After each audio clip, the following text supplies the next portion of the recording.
রহমান রহিম। আজকে একটা গুরুত্বপূর্ণ বিষয় নিয়ে আপনাদের সামনে উপস্থিত হয়েছি। আমার সাথে আমাদের এলাকার ইমাম সমাজের যারা যারা দায়িত্বশীল, মসজিদের ইমাম, আলেম ওলামা তারাও আছেন। খুবই স্পর্শকাতর বিষয় বলেই আমরা ধর্মে আঘাত লেগেছে বলে আজকে এসেছি। রিসেন্টলি আমরা বিভিন্ন দলের, রাজনৈতিক দলের যারা ইশতেহার প্রকাশ করেছে প্রতিশ্রুতি দিয়ে, সেগুলো আমরা পড়লাম। তো তার ভিতরে সিপিএম পার্টি যে ইশতেহার প্রকাশ করেছে তার 40 নম্বর, এই যে ইশতেহারটা দেখছেন এখানে, ভারতীয় কমিউনিস্ট পার্টির, মার্ক্সবাদী। আমরা অন্যান্য দলের ইশতেহারগুলোও এটাও দেখেছি, কংগ্রেস, তৃণমূল বা অন্যান্য দলেরগুলোও দেখলাম আমরা। তো এই ইশতেহারের 40 নম্বর পেজে একটা কোরআন, হাদিস, ইসলাম, মুসলমানের বিরোধী একটা কথা লেখা আছে। আমরা মুসলিম সমাজ, ইমাম সমাজ, আলেম সমাজের পক্ষ থেকে আজকে কঠোর প্রতিবাদ জানানোর জন্য আপনাদের সামনে আমরা এসেছি যে তারা ধর্ম নিয়ে ছিনিমিনি খেলবে আর আমরা কি বসে থাকব। সেখানে একদম পরিষ্কার ভাষায় এখানে লেখা আছে যে সমলিঙ্গের দম্পতিদের আইনি স্বীকৃতি দিয়ে সিভিল ইউনিয়ন বা সেম সেক্স পার্টনারশিপের ক্ষেত্রে দেওয়া হয়। বিশেষ বিবাহ আইন 1954 মতো একই ধারা আইন করা, অর্থাৎ বলতে চাইছে যে ছেলেই বিবাহ, মেয়ে বিবাহ, যেটা কোরআনে কওমে লুত বা লুত নবী বলে একজন ছিলেন, লুত আলাইহিস সালাম, তার সময়ে এইরকম একটা অপকর্ম চলতো। আল্লাহ তাআলা গজব নাজিল করে সেই বস্তি বা এলাকাকে পুরো ধ্বংস করে দিয়েছে। এইরকম গজব আল্লাহর পক্ষ থেকে এসেছে। এই কাজকে ভারতীয় কমিউনিস্ট পার্টি তাদের ইশতেহারে তারা কিন্তু ফলাওভাবে প্রতিশ্রুতি দিয়ে বলেছে ক্ষমতায় আসলে তারা কিন্তু সমকামিতাকে বা ছেলে বিয়ে, এই নোংরামো কাজকে তারা কিন্তু আইনি স্বীকৃতি দেবে।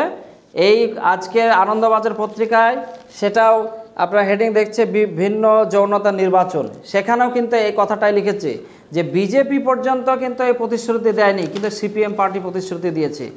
মোহাম্মদ সেলিম মুর্শিদাবাদ কেন্দ্রে দাঁড়িয়েছে, অনেকে ভাবছে মুসলমান। আমার জিজ্ঞাসা করছি যে মোহাম্মদ সেলিম কদিন নামাজ পড়ে? আমরা একটা ছবিতে দেখলাম সে ঈদের দিনেও মদের পার্টি নিয়ে ব্যস্ত ছিল। মুসলমানরা 34 বছর বাম সমাজে কোনো মুসলমান সমাজের এত উন্নয়ন হয়নি। সেই সময় বামফ্রন্টের পিরিয়ডে দেখতাম মাইনরিটি বাজেট ছিল মাত্র 400 থেকে 500 কোটি টাকা, এখন 4000-5000 কোটি টাকার বাজেট হয়েছে। তো ফলে আমরা দেখুন জানতাম যে সিপিএম পার্টিটা নাস্তিক পার্টি।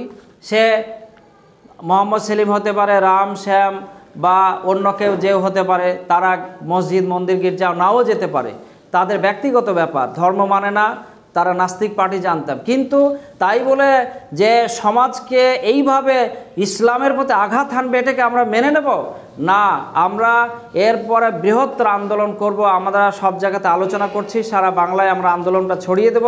এবং তারা মিথ্যা প্রতিশ্রুতি দিয়ে তারা জিততে চাইছে। আমরা কোনো দলের বা পার্টির পক্ষে বলছি না, মানুষকে বলছি না যে আপনারা তৃণমূলকে ভোট দেন, কংগ্রেসকে ভোট দেন, ওকে ভোট দেন।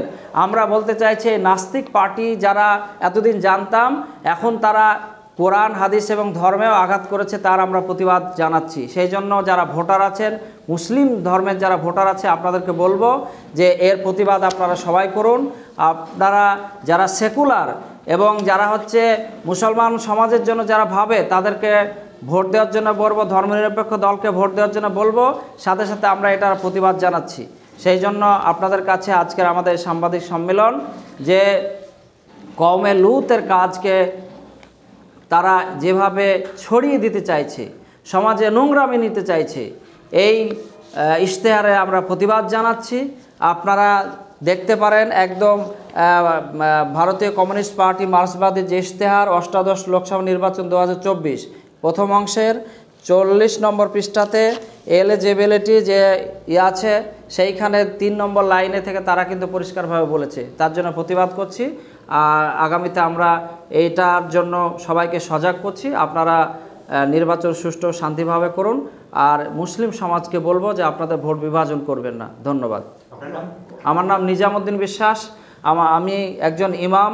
আরও সমস্ত এখানে ইমাম আছে, মৌলানা আকবর আলী সাহেব আছেন, মৌলানা শফিকুল ইসলাম সাহেব আছে, মৌলানা সাজিদুল ইসলাম সাহেব আছেন, সব বিশিষ্ট মৌলানা আলেমদের পক্ষ থেকে আমাদের আজকের এই প্রতিবাদ।